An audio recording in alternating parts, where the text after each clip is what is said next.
we probably got sent this by a lot of different people, but there's this politician who posted this photo of his wife shoveling snow. So good. Yeah. Canada. It was a 10 out of 10. And the thing is, so this HuffPost wrote an article about it, which is interesting to me.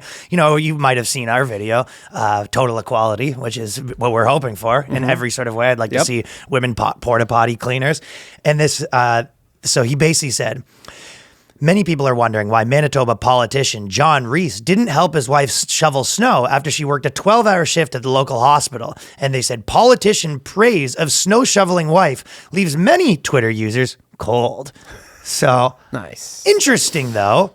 Well, my question. First off, he did make her breakfast. That was part of the tweet. He goes, I'm making her breakfast while she shovels that snow. But I'll tell you what Huffington Post didn't do, like it. So Huffington Post had a little bit of a problem. Oh, really? With a woman shoveling snow. And that's the thing. She ticked a lot of boxes. Healthcare worker. Yeah. So she's like basically came back from like a 12-hour shift of like that's what it being says, a nurse and like defeating COVID.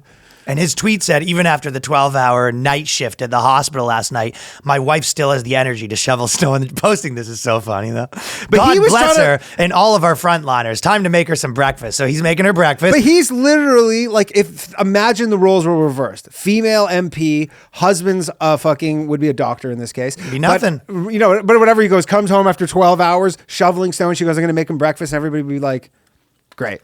I think that the point of the matter is Huffington Post, this is what their places like this have been looking for since the beginning. This is what they want, right? This is their goal in life.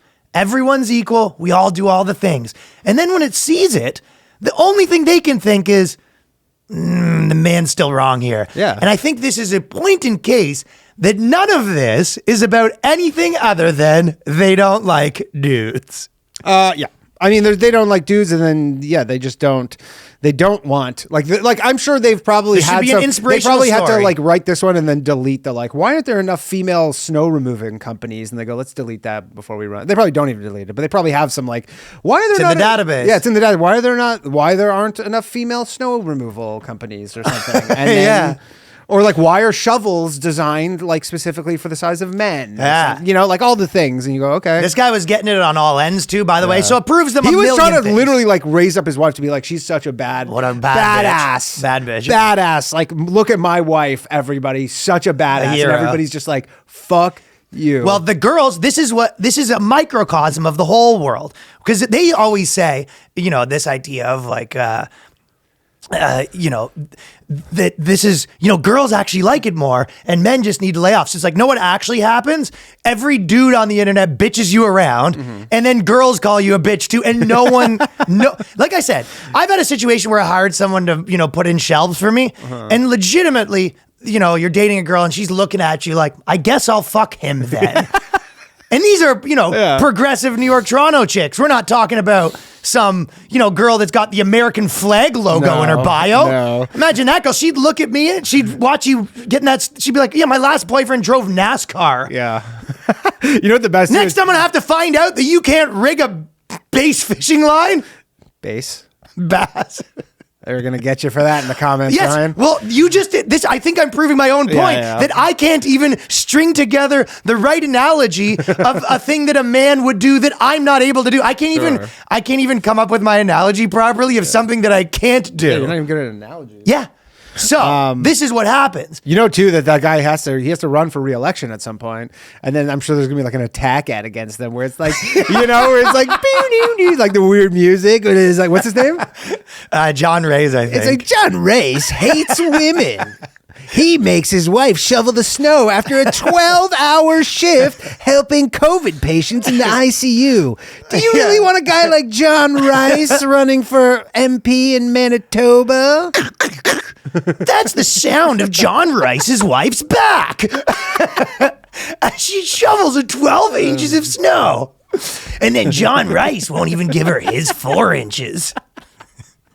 John Rice is getting fucking murdered. Oh, he's getting killed. And he, like, honestly, one of my favorite things / like kind of worst pathologies of social media is the thing where the guy is like really well intentioned and like there is no ill intention, and then someone just picks up like how you could just, you can see two things different ways, and then they just take the negative way, and then everybody just like enjoys the pile on. They don't know how to take It's the like, I positive mean, look, way. there is like a mob. There's like a comforting feeling about being in the mob. They love being part of the mob. There is something like there's a physical thing about just like you're in the mob. It feels good. They're the dawn of yelling at people. Yeah. Some of the jokes on it were pretty good too. There was the people posting. The best joke was the guys posting. Her hands look like this, all bubbly and frostbitten. So his hands could look like this, playing video games. There's some good ones. And then his wife's response, his wife started a Twitter account just to say, all I wanted to do was shovel snow. Yeah. So the moral of the story is this is the future. You get your wife to shovel the snow. Mm-hmm. You get your wife to put the shelves and the beds together and stuff like that. Get your wife to carry the refrigerator up. Just don't on her back. Post it. Yes. You want your girl walking up the stairs. But again, it's like, why can't you? He's like, again, it's so obvious. Like he's just praising her, being like, hey, look at this. Don't praise shit, buddy. Yeah, just like keep that shit. Give her a fucking firm handshake when she comes in. Now you're damned if you do, damned if you don't. Bowl of cereal, firm handshake, and you go, atta girl, get to bed. Girl, get the fucking work. And we'll do it again tomorrow. That's what you give her for work. They were like, oh, you trying to make women vacuum? It's like, no, I'm trying to make them shovel and bricklay. I'm giving her a scoop. I love the debate about women's agency that goes on because there's such another part of it. There's such a flip-flop of like women, especially when it comes to like the whole Me Too stuff, where there's like women have no agency at all, and then women have all the agency, and you go, okay, she wanted to like shovel the snow, and then they're like, no, you're just like, no, that's like internalized misogyny or whatever, making her shovel because she thinks that's like what she needs to do to like get the respect of her husband. Well,